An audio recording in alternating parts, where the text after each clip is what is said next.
So tough luck, Nick. Were you impressed by his performance, and how do you feel you played yourself out there? Incredibly proud of my performance today. Obviously, I believe that matchup-wise, I think if you asked everyone on tour, I think that he would be, I think they would probably vote him the best player in the world at the moment.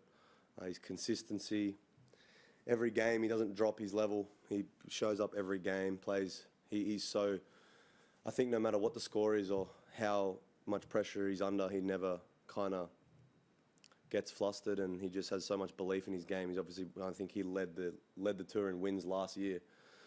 He's just so confident right now, and to be honest, I threw everything I could at him. You know, I thought I served consistently 220 kilometres an hour for three and a half hours almost, and played pretty well from the back, created plenty of opportunities on return games. So I'm super proud of my performance though, from where I was, you know, with my struggles the last 4 or 5 months to be feeling like this, and, you know, obviously had COVID a couple of days before. You know, I'm just proud of the way I've responded, and I wouldn't have been able to do it without my team as well. So, you know, I'm going to hold my head high. You know, I gave it everything. I put on a good performance, and I think he's going to be favourite to win the Australian Open. You know, I can't be too upset. Scott? Nick, you talked so much about wanting to play in front of the Melburnians. What was it like to have that experience both on John Cain and centre court? Yeah, I mean, Rod Laver's special. You know, it's in my point of my career, and I know how quickly things, you know, the ups and downs of life in general. I don't take any moment like that for granted. You know, I was embracing, you know, I could obviously feel the match was coming to an end, so I was, you know, looking around and just embracing every little moment. Every little light in that stadium, it's special, you know, because I remember when I was a young kid, that was a court that I remember watching a lot of tennis matches on, and one day I thought that I was going to be there and entertaining millions of people, and it became reality. So it was a special moment for me tonight. But yeah, it was obviously, you know, a lot rowdier than it usually is on Rod Laver. And I think, you know, as I've said it many times before, I think the people of Australia needed this a lot.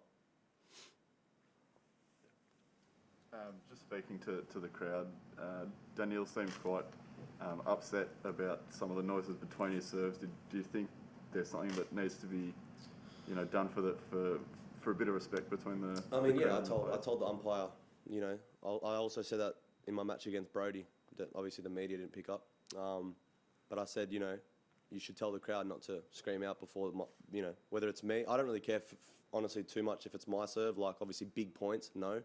But if it's like 40 love, whatnot. But, you know, I told the umpire, you know, tell the crowd to quiet down. Like, my opponent might not like that. So I think it's actually the umpire's job to control the crowd, you know, rather than try to be the star, because no one came to watch the umpire play tennis.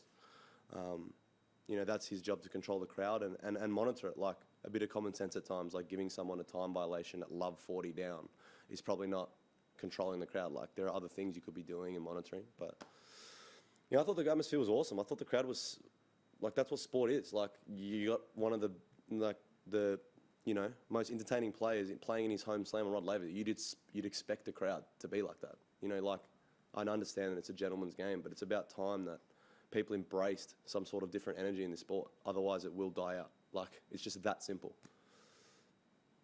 Correct. Nick, you're talking about how proud you are with what you've achieved. Talk about how much you're encouraged. The fact that your preparation coming in over here was curtailed. Oof, what a word. Don't ask me to explain it. But how encouraged do you feel about this sort of what you did tonight and take it another level, as I'm sure you can, for the next few months? Look, I'm not looking forward at all. You know, I'm going to enjoy tonight. As I said, I don't plan things. I don't really care what's going on in a month's time. Like, I'm going to look forward to going to have some dinner with my team, enjoying moments like that. Tomorrow I got some doubles, like, and we all know, like, people can doubt me as much as they want, but they know I'm going to turn up and show up for matches like this. That's why the crowd's the way it is. That's why the tickets are the way they are. That's why the views are the way they are. Like, it all speaks for itself. Like, no matter how little I train or how much I play, I'll always lift for matches like this. You know, I'm not going to shy away from it. Obviously, I'm not happy with drawing Daniil Medvedev second round because my ranking slipped. Or, you know, if I play 95% of people tonight on that court, I think I win, to be honest with you. but that's just the way it is. I'm proud. I'm just proud of the way I carried myself. Like, I fought, I gave a good show, and that's it. Like, I'm not thinking about tournaments in my next tournaments or anything like that. I want to just go home now, have some good dinner, and just vibe, basically. Ben. Nick, there was a commentator on ESPN earlier today who was saying he was hearing rumblings this was your last year on tour. A what? There was a commentator on ESPN today who was who said on air that he was hearing rumblings this was going to be your last year on tour. Is that fair, accurate? As I said, I don't know what I'm going to be doing in a year's time. Like, I'm probably playing tennis, but as I said, like, I don't know. Like, I don't know. Like, I'll probably be planning to play, but I'm just thinking about tonight and tomorrow. I'm staying where my feet are. Nick, just want to get your thoughts on the testing at the Australian Open. Obviously, you've just recovered from COVID, but it seems like it's sort of more of an honesty system, and players don't have to test each day. Have you been testing yourself frequently, and do you think that maybe has alarm bells on it maybe for next week and as we progress throughout the 2 weeks? Yeah, I mean, all the players are, obligated to test. They're all being sent testing kits to test, and that's what I did in Sydney. I tested every day, and I obviously tested positive. Obviously, me thinking a week out of Australian Open, is this ideal? But that's what everyone in Australia is doing right now. You test if you feel some symptoms, you should test, and all the players are getting testing kits. So you should be testing. You should be doing the right thing. Sorry? What if they're not? I mean, What do you want me to say? Do I look like a doctor? Or? Any more questions? Ben? I know you're saying you're focusing on tonight, but do you have any idea when your next tournament is? Dallas. Dallas. Yeah. Okay, that's it. Anyone else? Oh, we don't.